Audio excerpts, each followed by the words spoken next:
ہمارے تعلیمی نصاب میں سقوط مشرقی پاکستان اور قیام بنگلہ دیش کی وجوہات کا تفصیلی ذکر نہ ملنے کی بنیادی وجہ پاکستان کے ایک سیکیورٹی اسٹیٹ ہونا ہے، جہاں ایک مخصوص عسکری بیانی کو فروغ دینے والی ریاست اپنا فرض سمجھتی ہے کہ شہریوں کا ایک خاص ذہن تیار کرے، جس کے لیے ضروری ہے کہ وہ انہیں اپنی مرضی کی مسخ شدہ تاریخ پڑھائے۔ بنگلہ دیش کے بانی شیخ مجیب الرحمان پاکستان کے غدار تھے۔ مشرقی پاکستان کی علیحدگی بڑی طاقتوں کے درمیان خفیہ معاہدے کا نتیجہ تھا۔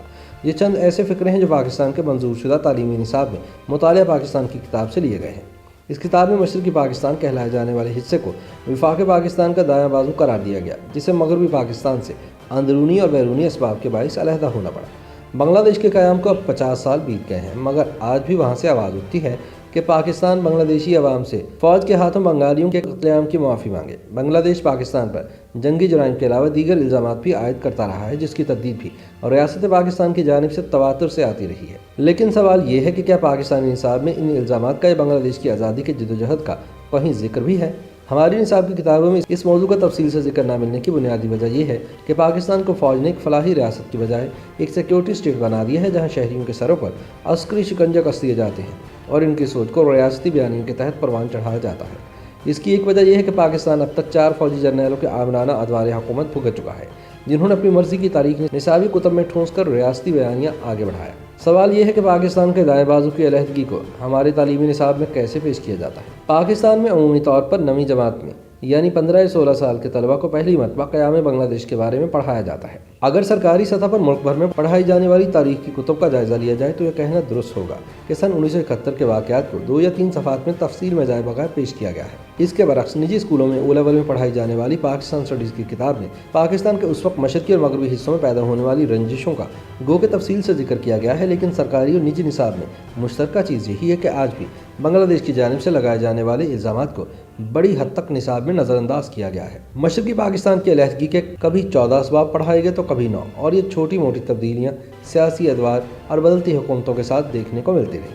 ان اسباب کو بیان کرتے ہوئے کتاب میں سب سے زیادہ ذکر انڈیا کا موجود ہے۔ انڈیا کو نہ صرف ایک دشمن کے طور پر پیش کیا گیا ہے، بلکہ پاکستان کو توڑنے کی اس بیرونی سازش میں اسے ہی مرکزی قصوروار ٹھہرایا گیا ہے۔ مشرقی اور مغربی پاکستان کی رنجشوں کے حوالے سے بات کرتے ہوئے تعلیم و تدریس کے شعبے سے وابستہ پروفیسر A.H. نیر کے مطابق اس وقت پاکستانی اقتدار کے ایوان میں موجود لوگوں کا یہ خیال تھا کہ ایک مذہب ہی وہ واحد چیز ہے جو ملک کے ان 2 حصوں کو جوڑ سکتا ہے، اور تبھی تاریخ ایسے پڑھائی گئی کہ ایک مذہبی شناخت پیدا کی جا سکے۔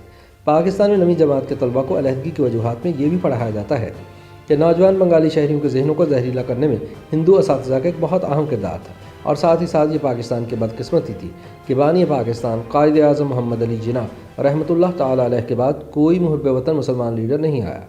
پروفیسر نیر نے قیام بنگلہ دیش سے قبل اس وقت کو یاد کرتے ہوئے بتایا کہ ہمارے ہاں تصور یہی تھا کہ بھوکے بنگالی ہیں، 5-5 فٹ قد کے لوگ ہیں اور یہ کمزور لوگ ہیں، اور ہم تو بڑی اعلیٰ نسل کے لوگ ہیں، جس کے باعث ان کے ساتھ ایک حقارت کا انداز تھا۔ پاکستان کے معروف مصنف اور تاریخ دان خورشید کمال عزیز یقی کے عزیز نے 90 کی دہائی میں دی مرڈر آف ہسٹری کے عنوان سے کتاب شائع کی اور پاکستان میں پڑھائی جانے والی تاریخ کی متعدد کتابوں کا تنقیدی جائزہ پیش کیا۔ کے عزیز کے مطابق پاکستانی نصاب کے تحت ایک طالب علم کی قیام بنگلہ دیش سے متعلق ذہن سازی ایسے کی گئی ہے کہ وہ 2 صورتوں میں ہی مشرقی پاکستان کی علیحدگی کو سمجھ سکتا ہے۔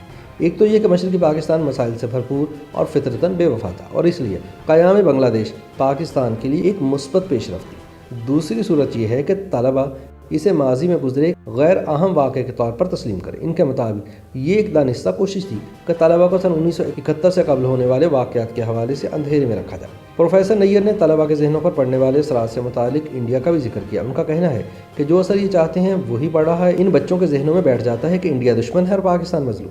تو سوال یہ ہے کہ کیا اس نصاب سے ریاست پاکستان کو کوئی فائدہ ہوا؟ کالم نگار اور درس و تدریس کے شعبے سے منسلک عاصم سجاد اختر کا کہنا ہے کہ اگر آپ نے وہ لوگ پیدا کرنے ہیں جو آپ کی ہاں میں ہاں ملائیں، جنگ کی بوری بولیں اور آپ کے لیے تالیاں بجائیں، تو پھر تو فائدہ ہی فائدہ ہے۔ لیکن اگر آپ دور حاضر میں ایک ایسے انسان کو معاشرے میں لانا چاہتے ہیں جس کا نہ صرف تخلیقی ذہن ہو بلکہ اس میں تنقید کرنے کی بھی صلاحیت ہو، تو آپ بطور ریاست مکمل طور پر ناکام ہو گئے ہیں۔ عاصم سجاد کے مطابق آج تک کسی بھی سنجیدہ تحقیق کی کوشش کو دبایا جاتا رہا ہے، اور ان کا یہ ماننا ہے کہ ریاستی بیانی کے محافظ بھی شاید یہ تبدیلی نہ لانا چاہتے ہوں۔ قیام بنگلہ دیش اور اس سے جڑے واقعات کو پاکستان، بنگلہ دیش اور انڈیا میں کیسے پیش کیا جاتا ہے، اس موضوع سے متعلق محقق انم زکریا نے نہ صرف تینوں ملکوں کا دورہ کیا بلکہ 1971 کے واقعات پر تینوں نظریات کو سمجھنے کی کوشش کی۔ انم زکریا کا کہنا تھا کہ یہ بالکل ممکن ہے کہ تاریخ میں گزرے ایک ہی واقعے کو تینوں ممالک میں ایک مختلف زاویے سے دیکھا جائے۔ جب پوچھا گیا کہ کیا پاکستان وہ واحد ریاست ہے جو نصاب کو اپنے نقطہ نظر سے پیش کرتی ہے، تو عاصم سجاد کا کہنا تھا کہ ہر ریاست اپنا فرض سمجھتی ہے کہ اپنے شہریوں کی پرورش ایک خاص بیانی کے تحت کرے، اور اس تناظر میں شاید پاکستان واحد یا انوکھی ریاست نہیں جو ایسا کرتی ہے۔ البتہ وہ پاکستان کو اس لحاظ سے ایک انوکھی ریاست ضرور تصور کرتے ہیں جہاں علیحدگی اختیار کرنے والے حصے کی آبادی اکثریت میں ہو۔ یاد رہے کہ علیحدگی کے وقت مشرقی پاکستان کی آبادی مغربی پاکستان سے کئی گنا زیادہ تھی۔ عاصم سجاد کا کہنا ہے کہ آج بھی ہم اپنے بچوں کو بتا رہے ہیں کہ 54% جو آبادی تھی آخر وہ بھی پاکستانی تھے، سارے کے سارے ایک بیرونی سازش کا حصہ بن گئے، جو میری نظر میں کافی مضحکہ خیز ہے۔ اسی طرح پروفیسر ایچ نیر نے تعلیمی نظام میں اساتذہ کے کردار کے حوالے سے کہا کہ انہوں نے جو خود بچپن میں پڑھا ہے وہ ان کے ذہنوں میں نقش ہو گیا۔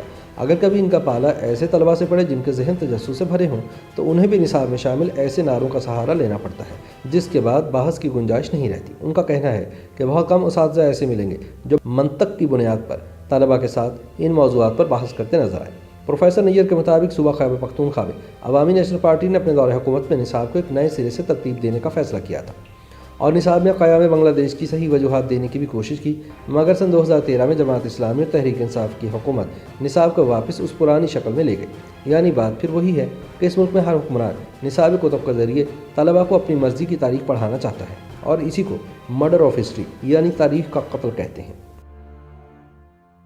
YouTube پر گوگلی نیوز دیکھنے کے لیے youtube.com کی سرچ بار میں googly news T V type کریں۔ گوگلی نیوز کے پیج پر سرخ رنگ کے سبسکرپشن والے بٹن پر کلک کرنا نہ بھولیے۔ YouTube پیج پر اپلوڈ ہونے والی ویڈیوز سے باخبر رہنے کے لیے بیل آئیکن پر کلک کیجیے۔ آپ کو ہر نئی ویڈیو کے بارے میں نوٹیفیکیشن موصول ہو جائے گا۔